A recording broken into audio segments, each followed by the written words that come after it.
Ал мен Ақсудың ұшығына келдім. Қайқай шығып барадым.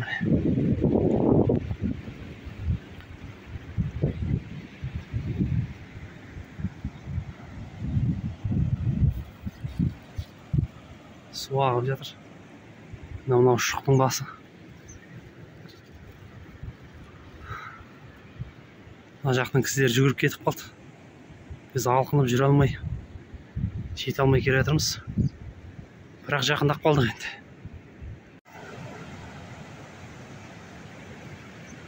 Неге кетіп бара жатыр кісілер, көрдіңіздер ме?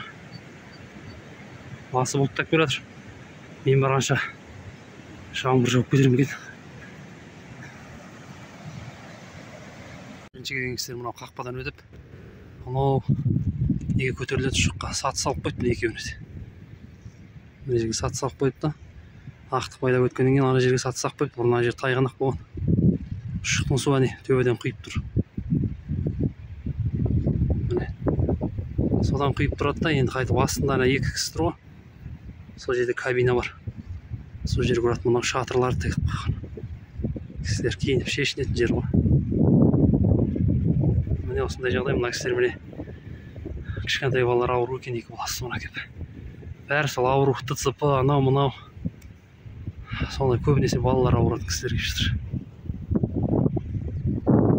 Мына жақта енді одан кейін мына таудың үстіне шығады, анау қар бар тауға қарай барып, сол жерде бастың соқтыратын суы бар. Соған барады, оның қасында құлақтікі бар. Соның қасында басты қойып жататын тас бар. Соған бар, кейін қайтадан төмен қарай олай қарай түседі.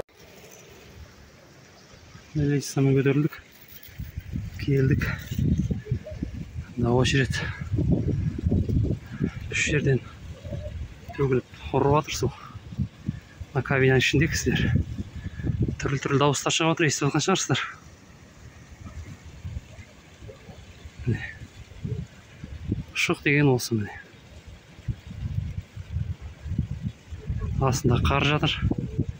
Қазір енді пісіп деп. Кіреміз биылға бірінші рет.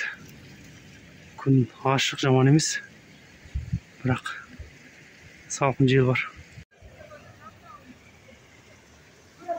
Қарайтын